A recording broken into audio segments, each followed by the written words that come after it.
Hi gas, దేవుడి పేరు చెప్తే కలెక్షన్ గ్యారంటీ. ఇదే పాన్ ఇండియా మంత్రం. ఇకపోతే అలాంటి డివిజనల్ ఫలితాలు అందుకున్న మన సినిమాల్లో కార్తికేయ 2 ఒకటి అని చెప్పాలి.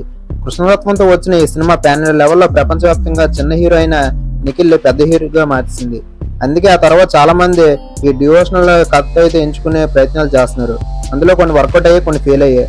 అయితే ప్రస్తుతం బాలీవుడ్ లో దేవుడి పేరు చెప్పగానే చిన్న హీరో అయినా పెద్ద హీరో అయితే అయిపోతున్నాడు. అయితే నిఖిల్ పాన్ ఇండియా గుర్తింపు తెచ్చుకున్న డివోషనల్ సబ్జెక్ట్ తన మరో సబ్జెక్ట్ అయితే ఆడియన్స్ ముందుకు అయితే రాబోతున్నాడు. అదే స్వయంవర.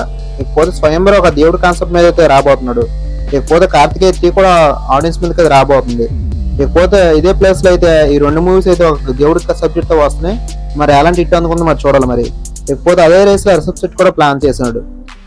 కన్నడలో మంచి గుర్తింపు తెచ్చుకున్న హీరో సబ్జెక్ట్ మన తెలుగు ఆడియన్స్ కి ఏమాత్రం తెలియదు. కానీ కాంతారాతో అయితే మంచి గుర్తింపు తెచ్చుకున్నాడు.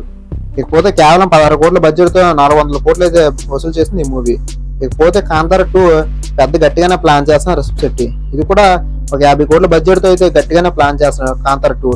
ఇకపోతే మంచి అది గుర్తింపు తేవాలని ఆశిద్దాం.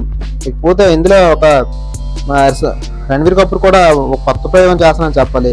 ఇకపోతే రణ్వీర్ కపూర్ కేవలం ఒక ఆలియా భట్ భర్తగానే తెలుసు. ఎలాంటి బ్యాక్గ్రౌండ్ లేకుండా ఫ్యామిలీ నుంచి వచ్చి చిన్న చిన్న సినిమాలు చేసుకున్నాడు. ఇకపోతే బ్రహ్మాస్త్రంతో అయితే మంచి బ్లాక్ బస్టర్ అందుకున్నాడు. ఇకపోతే బ్రహ్మాస్త్రం 2 కూడా ఆడియన్స్ ముందుగా రావడానికి అయితే సన్నాహాలు చేస్తున్నారు. ఇకపోతే అదే రేస్ లో అయితే రామాయణం అనే మూవీ కూడా దేవుడి కాన్సెప్ట్ మీద ఆడియన్స్ ముందుకు అయితే రావడానికి అయితే సిద్ధం అవుతుంది. ఇకపోతే ఇదే రేస్ లో అయితే మన తేజ సజ్జు హనుమాన్ మూవీ కూడా వచ్చింది. ఇకపోతే ఇది మంచి మూవీ. ఈ మూవీ కూడా పీరియాడిక్ డ్రామాగా వచ్చి ఆడియన్స్ ముందుకు అయితే మంచి ఫలితాన్ని అందుకుందని చెప్పాలి. ఇకపోతే చిన్న హీరో అయినా పెద్ద హీరో స్టార్డమ్ చేసింది తేజ సజ్జుని. ఇకపోతే ఈ మూవీ అయితే ఆడియన్స్ ముందుకు వచ్చి మంచి ఫలితాలు అందుకుంది. ఇక 2 కూడా ఆడియన్స్ ముందుకు రావడానికి అయితే సన్నాహాలు చేస్తున్నారు. ఇకపోతే తేజ సజ్జు మరో మూవీ మిరాయి. ఈ మిరాయి మూవీ కూడా అయితే ఒక దేవుడి కాన్సెప్ట్ మీద అయితే కృష్ణతత్వాన్ని గుర్తు చేసేలాగా ఇది కూడా ఉండబోతుందని తెలుస్తుంది.